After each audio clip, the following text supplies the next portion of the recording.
வேத பயணத்தில் இன்று நாம் பார்க்க போவது வல்லவராய் இருக்கிறார்.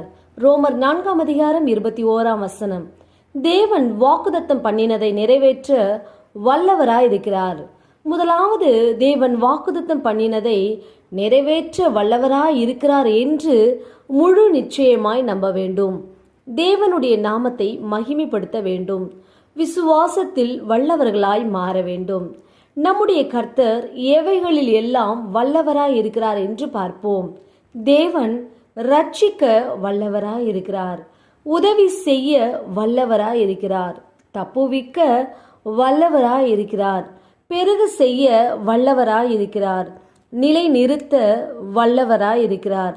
ஆம், உங்களுக்கு கொடுத்த வாக்குத்தத்தத்தை நிறைவேற்ற தேவன் வல்லவராய் இருக்கிறார். நாம் ஜெபிப்போம். அன்பின் பிதாவை கேட்ட வார்த்தையின்படியே நீர் எங்களுக்கு செய்யப்போற கிருபைக்காய் ஸ்தோத்திரம். இயேசுவின் நாமத்தில் ஆமேன்.